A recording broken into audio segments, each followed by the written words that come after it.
Nucleus के अंदर, ये सेल है और ये हमारा न्यूक्लियस हो गया। जब हमारे न्यूक्लियस के अंदर बेटा, जब हमारे न्यूक्लियस के अंदर डीएनए का धागा, जब हमारे न्यूक्लियस के अंदर बेटा डीएनए का धागा इस तरीके से क्या है, फैला हुआ है। न्यूक्लियस के अंदर बेटा डीएनए इस तरीके से क्या है, स्कैटर्ड है। डीएनए ये है, बट डीएनए क्या है भाई, डीएनए इस तरीके से फैला हुआ है, स्कैटर्ड है।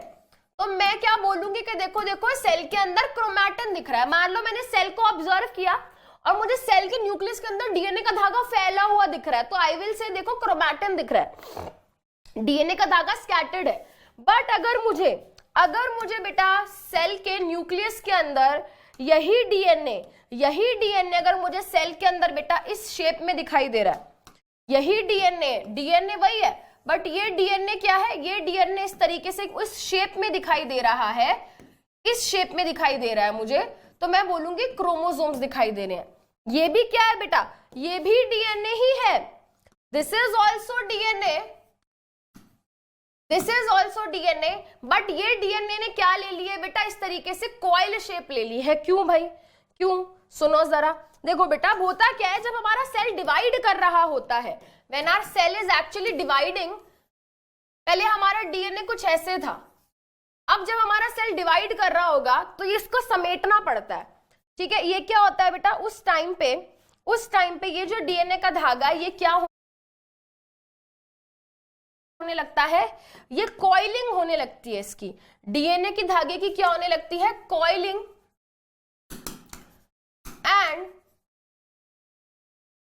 Condensation of DNA. डीएनए क्या होता है बेटा, किस टाइम पे, जब सेल का डिवीजन का टाइम चल रहा है, सेल डिवीजन के टाइम पे। सेल डिवीजन के टाइम पे क्या होता है बेटा, डीएनए का धागा इस तरीके से कॉइल, कंडेंस, कॉइल का मतलब समझते हो बेटा, फिजिक्स में पढ़ते हो गया, इस तरीके से स्प्रिंग देखा है बेटा, इस तरीके से कॉइल होकर सिकुड़ने लगता है। इस तरीके से डीएनए का धागा क्या होने लगता है बेटा, इस तरीके से सिकुड़ने लगता है और वो धीरे धीरे करके बेटा इस तरीके की शेप ले लेता है, इस तरीके की शेप ले लेता है। एंड ये जो स्ट्रक्चर बनता है बेटा, इसी को हम बोलते हैं क्रोमोसोम। और वो धीरे धीरे करके बेटा इस तरीके की शेप ले लेता है, इस तरीके की शेप ले लेता है। एंड ये जो स्ट्रक्चर बनता है बेटा, इसी को हम बोलते हैं क्रोमोसोम। ये जो स्ट्रक्चर बना है इसी को हम बोलते हैं क्रोमोसोम। एंड जब क्रोमोसोम के बारे में पूछा जाता है कि क्रोमोसोम किससे मिलके बना है, तो क्रोमोसोम में भाई ये वही डीएनए का धागा है जो पहले ऐसे था, अभी ऐसा हो गया। बट इसके अलावा बेटा यहाँ पे प्रोटीन्स भी होते हैं, इसके अलावा यहाँ पे क्या होते हैं भाई, इस तरीके से प्रोटीन्स भी होते हैं जो इसको पैक करके इसी पोजीशन में क्या करते हैं, मेंटेन करते हैं, ठीक है। जैसे कि फॉर एग्जाम्पल हमारे पास होता है हिस्टोन प्रोटीन, हमारे पास क्या होता है, हिस्टोन प्रोटीन, जो कि क्रोमोसोम्स को पैक करके रखता है इसी कंडीशन में। तो क्रोमोसोम्स पे डीएनए और प्रोटीन इससे मिलके बने होते हैं। क्वेश्चन बनता है ये एग्जाम में कि क्रोमोसोम किससे मिलके बने हैं, राइट। तो भाई डीएनए इतनी इंपॉर्टेंट चीज कहां प्रेजेंट है, न्यूक्लियस के अंदर, इसलिए न्यूक्लियस को इतना इंपॉर्टेंट माना जाता है। बट आपको पता है कुछ बेचारे ऐसे सेल्स होते हैं जिनके पास न्यूक्लियस होता ही नहीं है। ऐसे सेल्स जिनके पास क्या है बेटा, खुद का न्यूक्लियस नहीं प्रेजेंट है, ऐसे सेल्स को हम बोलते हैं प्रोकैरियोटिक सेल्स। और ऐसे सेल्स जिनके पास अपना खुद का न्यूक्लियस प्रेजेंट है, जिनके पास अपना proper well defined nucleus present है, उनको हम बोलते हैं यूकैरियोटिक सेल। क्या बोलते हैं, यूकैरियोटिक सेल। अब बेटा गेस करो, आपको क्या लगता है कौन से ऐसे सेल्स होंगे जिनके पास अपना खुद का न्यूक्लियस नहीं होता होगा, गेस करो।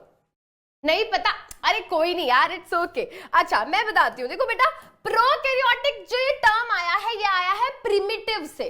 प्रिमिटिव मतलब ऐसे सेल्स जब हमारा अर्थ बन रहा था, जब इस पे धीरे धीरे लाइफ आ रही थी, तो ऐसे ऑर्गेनिजम्स जो सबसे पहले बने उनको हम बोलते हैं प्रिमिटिव ऑर्गेनिजम्स। मतलब ये कि भाई यहाँ पे हम बात कर रहे हैं बैक्टीरिया जैसे ऑर्गेनिजम्स की। बैक्टीरिया क्या है बेचारे, छोटे से सेल्स होते हैं, गरीब हैं बेचारे ठीक है, मजाक नहीं उड़ाना चाहिए, बट बैक्टीरिया को चलो मजाक उड़ा सकते हैं। बैक्टीरिया क्योंकि हमको इतना परेशान करते हैं तो थोड़ा हम भी तो बदला लेंगे भाई। देखो बैक्टीरिया बेचारे गरीब सेल्स है, इतने गरीब है कि इनके पास खुद का न्यूक्लियस भी नहीं होता, तो फिर इनका डीएनए कहाँ होता है? इनके पास न्यूक्लियस नहीं होता, बट इनके पास एक चीज होती है जिसको हम बोलते हैं न्यूक्लियोइड। तो बेसिकली होता क्या है बेटा, when we talk about prokaryotic cells यानी कि यहाँ पे बात कर रहे हैं किसकी? For example we are talking about bacteria, we are talking about bacteria, bacterial cell या फिर बैक्टीरिया हम सीधा बोल सकते हैं। हम किसके बारे में बात कर रहे हैं? We are talking about bacteria. And जब हम बैक्टीरिया की बात करते हैं बेटा, ये बहुत ही सिंपल ऑर्गेनिजम्स होते हैं, ये बहुत ही सिंपल ऑर्गेनिजम्स होते हैं, इतने सिंपल कि इनके पास प्लाज्मा मेम्ब्रेन है, प्लाज्मा मेम्ब्रेन है, इनके पास यहाँ पे क्या है? इनके पास यहाँ पे ये साइटोप्लाज्म है, और इनका जो डीएनए है बस वो बेचारा ऐसे ही पड़ा है, बस बेचारा वो डीएनए ऐसे ही पड़ा है, बस बेचारा ऐसे, ठीक है। एंड जहां पे ये पड़ा है बेटा उसी को हम क्या बोल देते हैं? उसी को हम बोल देते हैं न्यूक्लियोइड। उसी रीजन को, उसी जगह को हम क्या बोल देते हैं कि यहाँ पे न्यूक्लियोइड प्रेजेंट है। यहाँ पे बेटा कोई भी प्रॉपर इस तरीके से, जैसे हम देख रहे थे ना वहां पे न्यूक्लियस के अंदर एक बाहर क्या होती है? बाउंड्री होती है, ऐसा कुछ बाउंड्री वगैरह कुछ नहीं है, यहाँ पे कोई वेल डिफाइंड बाउंड्री नहीं है, कोई भी यहाँ पे वेल डिफाइंड बाउंड्री नहीं है। इसका जो डीएनए है बस वो ऐसे ही साइटोप्लाज्म में पड़ा हुआ है। एंड बेटा बाकी इसके अलावा यहाँ पे क्या होते हैं? छोटे मोटे सेल ऑर्गेनेलीज जो होते हैं वो नहीं पाए जाते। तो ये क्या बना रहे हो मैम फिर आप? हमारा पागल बना रहे हो? नहीं, यहाँ पे हम बना रहे हैं राइबोसोम्स। राइबोसोम्स बेसिकली हमारे सेल के अंदर पाए जाने वाले वो स्ट्रक्चर्स हैं जो प्रोटीन बनाने का काम करते हैं, ठीक है। एंड ये अकेले ऐसे सेल ऑर्गेनेली हैं जो प्रोकैरियोटिक और यूकैरियोटिक दोनों सेल के अंदर पाए जाते हैं। एक सेकेंड सुन लो जरा अब इसके बारे में एक और बात। बैक्टीरिया के सरफेस पे बेटा इस तरीके से thread like structures, hair like structures पाए जाते हैं, जिनको हम क्या बोलते हैं? जिनको हम बोलते हैं flagella. What do we call them? We call them flagella. और ये हमारे बैक्टीरिया को हेल्प करते हैं in the movement, they help in the movement, help in the movement, ठीक है। मूवमेंट में क्या करते हैं? हेल्प करते हैं। And when we talk about eukaryotic cell, जब हम बात करते हैं किसकी? जब हम बात करते हैं यूकैरियोटिक सेल की। भाई यूकैरियोटिक सेल से हम किसकी बात करना चाह रहे हैं बेटा? हम बात यहाँ पे कर रहे हैं किसकी? प्लांट सेल की। हम यहाँ पे बात कर रहे हैं किसकी? हम यहाँ पे बात कर रहे हैं एनिमल सेल की। जितने भी प्लांट हैं, जितने भी एनिमल हैं, उन सब के अंदर क्या होता है बेटा? न्यूक्लियस पाया जाता है। और ऐसे सेल्स जिनके अंदर क्या होता है? जिनके अंदर न्यूक्लियस प्रेजेंट होता है, ऐसे सेल्स को देखो प्रॉपर न्यूक्लियस है, प्रॉपर न्यूक्लियस है, उसके अंदर प्रॉपर क्या है? उसके अंदर प्रॉपर इस तरीके से डीएनए है। तो ऐसे सेल्स को हम क्या बोलते हैं? ऐसे सेल्स को हम बोलते हैं यूकैरियोटिक सेल। एक और बहुत बड़ा डिफरेंस यहाँ पे क्या है बेटा? यहाँ पे वो सब छोटे छोटे जो मैंने कहा था सेल ऑर्गेनेली जो हमारे सेल के अंदर होते हैं वो इनके अंदर पाए जाते हैं, वो इनके अंदर पाए जाते हैं। अब देखो बेटा मैंने ऐसा कोई भी स्ट्रक्चर यहाँ नहीं बनाया, बट यहाँ पे मैंने सारे सेल ऑर्गेनेलीज बनाए हैं, जैसे कि माइटोकॉन्ड्रिया, गोल्जी, लाइसोसोम्स, ईआर, ये सब यहाँ पे होता है। प्लांट एनिमल सेल के अंदर ये सब होता है, बट बैक्टीरिया का सेल बेचारा बहुत गरीब है। उसके पास क्या है बेटा? उसके पास साइटोप्लाज्म है, उसके पास प्लाज्मा मेम्ब्रेन है, बट उसके पास एक चीज और है भाई, भूल कैसे गए तुम लोग? उसके पास क्या है? उसके पास बाहर एक आउटर कवरिंग है जिसको हम क्या बोलते हैं? जिसको हम बोलते हैं सेल वॉल, ठीक है। तो इसके पास सेल वॉल भी होती है। अब पेपर में क्या होता है बेटा? पेपर में डायरेक्ट क्वेश्चन आ जाता है, draw well label diagram of a bacterial cell, और फिर बच्चे कहते हैं मैम हमको तो पता ही नहीं था, मैम हमने तो पढ़ा ही नहीं था। भाई बैक्टीरियल सेल मतलब प्रोकैरियोटिक सेल। प्रोकैरियोटिक सेल का डायग्राम बनाने के लिए आएगा तो आपको ये बनाना है, cell wall, plasma membrane, cytoplasm, nucleus, ribosomes, flagella. Full marks मिलेंगे, ठीक है। चलो अब हम बात कर रहे हैं बेटा किसके बारे में? हम बात कर रहे हैं फुल डिटेल में यूकैरियोटिक सेल के बारे में, ठीक है। चलो अब यूकैरियोटिक सेल के बारे में बात कर रहे हैं, प्लाज्मा मेम्ब्रेन के बारे में हमने बात कर ली, न्यूक्लियस के बारे में हमने बात कर ली। न्यूक्लियस के बेसिस पे दो तरीके के सेल हैं, अगर उनके अंदर न्यूक्लियस प्रेजेंट है तो यूकैरियोटिक, और अगर नहीं है तो प्रोकैरियोटिक। प्रोकैरियोटिक में न्यूक्लियस नहीं होता, वहां पे न्यूक्लियोइड होता है। न्यूक्लियोइड वो जगह है जहां पे डीएनए पड़ा है।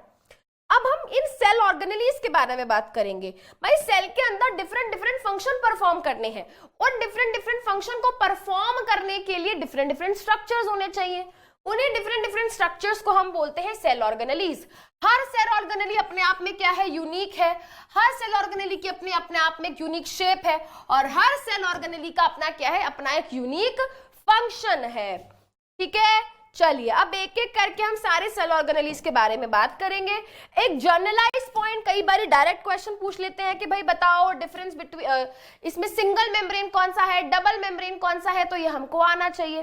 देखो बेटा, जब हम बात करते हैं सेल की, तो सेल के अंदर कुछ डबल मेम्ब्रेन बाउंड स्ट्रक्चर्स हैं, यानी कि उनके बाहर क्या होती है, कुछ स्ट्रक्चर्स ऐसे होते हैं जिनके बाहर दो मेम्ब्रेन होती है।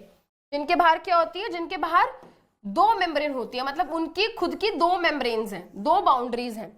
न्यूक्लियस, माइटोकॉन्ड्रिया, प्लास्टिड, इनकी अपनी खुद की दो बाउंड्रीज होती हैं। पर जब हम बात करते हैं वैक्यूल की, लाइसोसोम की, गोल्जी की, ईआर की, ये क्या होते हैं बेटा, इनके पास सिंगल मेम्ब्रेन होती है।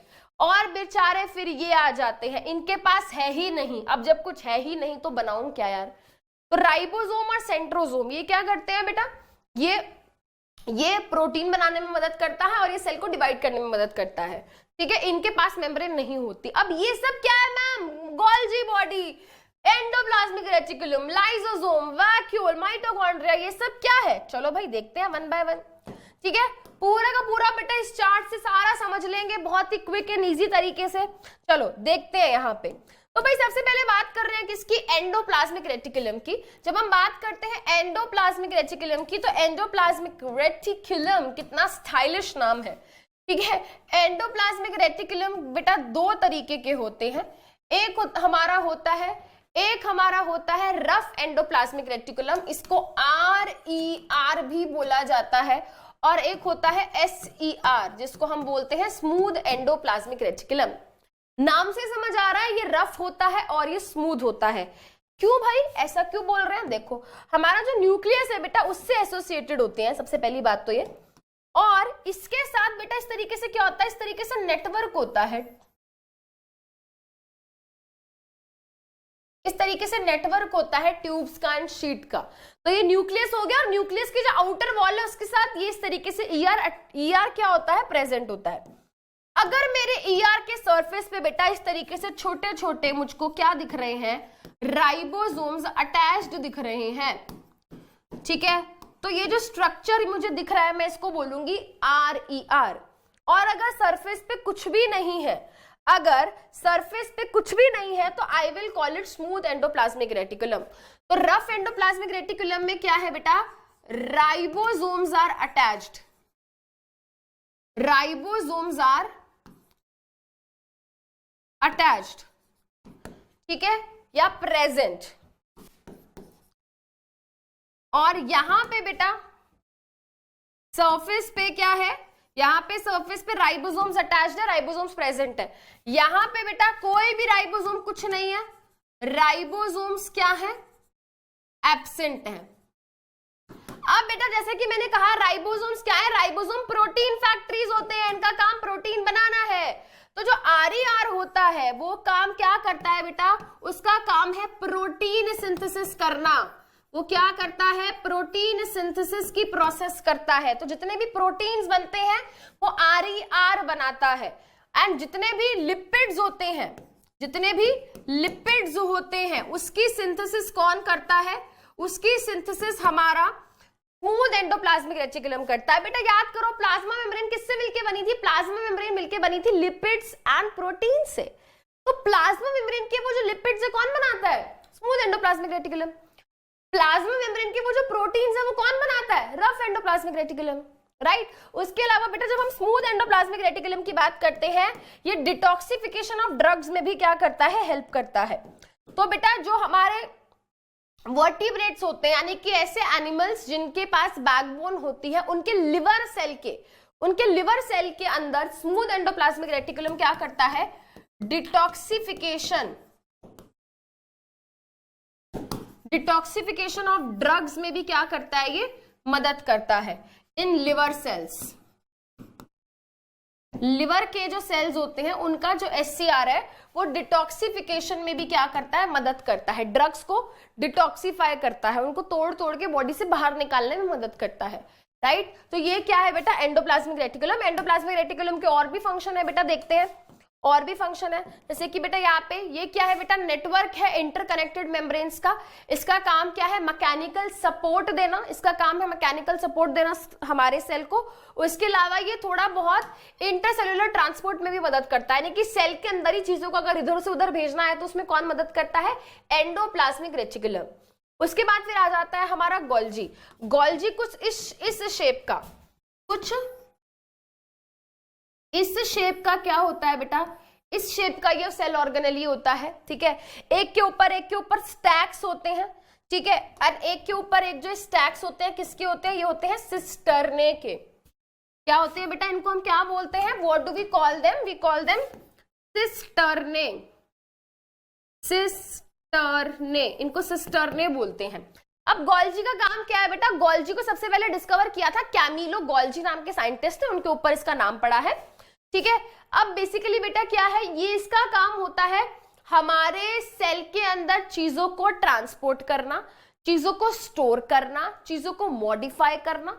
तो ये क्या है बेटा, ये बेसिकली जो भी चीजें, जो भी प्रोटीन और लिपिड्स हमारे ER के अंदर बनते हैं वो पहले गोल्जी बॉडी के अंदर जाते हैं, वहां जाके वो मॉडिफाई होते हैं, मॉडिफाई होने के बाद वो थोड़े टाइम के लिए वहां स्टोर होते हैं, फिर उसके बाद फर्दर उनकी ट्रांसपोर्टेशन करना, उनकी पैकेजिंग करने का काम, पहले पैक किया जाता है और फिर उसको भेजा जाता है। फॉर एग्जाम्पल बेटा आप किसी को पार्सल भेजना चाहते हो, है ना, कुछ आप भेजना चाहते हो, तो पहले वो चीज आप लेकर आओगे, फिर वहां पे आप उसको थोड़े दिन स्टोर करोगे, फिर उसको पैक करोगे, फिर आप उसको कोरियर करके भेज दोगे, ट्रांसपोर्ट कर दोगे।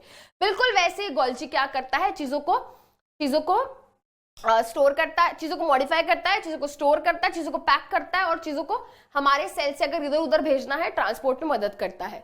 Then we have lysosomes. जब हम लाइसोसोम्स की बात करते हैं बेटा, लाइसोसोम्स को suicide bags of the cell भी बोलते हैं। क्यों भाई, अगर सेल के अंदर कोई भी सेल ऑर्गेनली पुरानी हो गई है, मर गई है, खराब हो गई है, डिस्ट्रॉय हो गई है, डैमेज हो गई है, तो उसको खा जाएगा। एंड नॉट ओनली दिस, अगर बैक्टीरिया कोई बहुत ज्यादा घुस गया है सेल के अंदर और सेल को डैमेज कर दिया उसने, तो वो क्या करता है बेटा, पूरे के पूरे सेल को मार देता है lysosome. That is why it is known as suicide bags of the cell. अब क्वेश्चन ये आता है इसके अंदर ऐसा क्या होता है, तो लाइसोसोम्स के अंदर क्या होते हैं बेटा, डाइजेस्टिव एंजाइम्स होते हैं, डाइजेस्टिव एंजाइम्स होते हैं, यानी कि ऐसे केमिकल्स होते हैं जो हर चीज को क्या कर जाते हैं, डाइजेस्ट कर जाते हैं, ठीक है।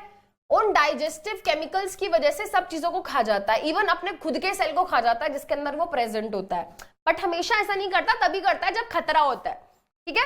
फिर हमारे पास क्या है, फिर हमारे पास है वैक्यूल्स। वैक्यूल्स क्या है बेटा, वैक्यूल्स बेसिकली स्टोरेज सैक्स हैं, सैक्स मतलब थैला, बोरी जैसे हो गया। तो हमारे जो वैक्यूल्स होते हैं उनके पास सिंगल मेम्ब्रेन होती है जिसको हम बोलते हैं टोनोप्लास्ट। एंड जो हमारे प्लांट सेल्स होते हैं उनके अंदर बहुत बड़े बड़े वैक्यूल्स होते हैं, उनके अंदर बहुत बड़े बड़े वैक्यूल्स होते हैं, और वैक्यूल्स क्या करते हैं बेटा, स्टोरेज में मदद करते हैं। यहाँ पे बहुत सारा वेस्ट, बहुत सारा ऑर्गेनिक सॉल्वेंट्स, बहुत सारे मिनरल्स, बहुत सारे सब्सटेंसेस यहाँ क्या होते हैं बेटा, स्टोर होते हैं। एंड ये सेल को रिजिड, टर्जिड रखने में मदद करते हैं, यानी कि सेल को एक प्रॉपर शेप कहीं ना कहीं प्रोवाइड करने में मदद करते हैं। याद रखेंगे वैक्यूल प्लांट के अंदर बहुत बड़े बड़े हो सकते हैं, कभी कभी ये 90% ऑफ द सेल वॉल्यूम तक को ऑक्यूपाई कर लेते हैं।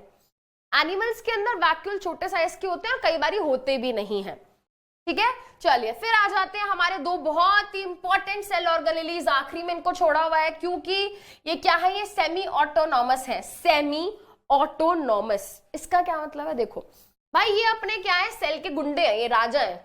ये क्या कह रहे हैं कि भाई हमारे पास खुद का डीएनए है, हमारे पास खुद के राइबोसोम्स है, हमें किसी की जरूरत नहीं है। एक्चुअली में ये अपने आप में क्या है बेटा, खुद अपना इनका सिस्टम चलता है, ठीक है, सिस्टम है भाई, सिस्टम है इनका सिस्टम, ठीक है। तो अब होता क्या है, देखो बेटा, माइटोकॉन्ड्रिया को power house of the cell बोला जाता है, अगर आपने सुना हो कहीं पे, है ना, ये तो सबने ही सुना होगा। Mitochondria is known as power house of the cell, power house power house of the cell, इसको power house of the cell बोला जाता है। ठीक है, क्यों बोलते हैं? क्योंकि यहां पे क्या होता है बेटा, यहीं पे सारी पावर, ठीक है, पावर एज इन यहीं पे क्या है बेटा, यहां पे इसको power house of the cell क्यों बोलते हैं? Because site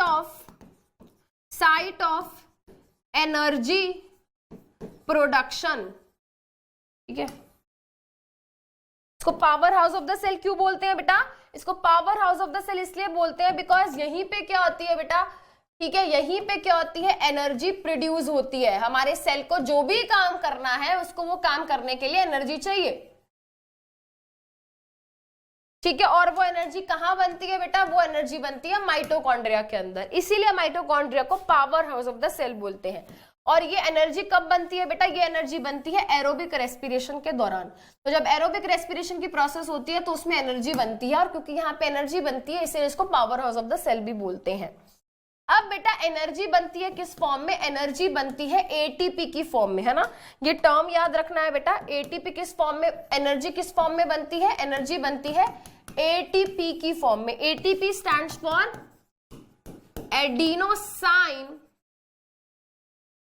adenosine triphosphate, adenosine triphosphate. Energy बनती है किस फॉर्म में बेटा? एनर्जी बनती है एटीपी की फॉर्म में। कहां पे? माइटोकॉन्ड्रिया के अंदर। एंड क्योंकि यहाँ पे एनर्जी बनती है इसीलिए इसको power house of the cell बोला जाता है।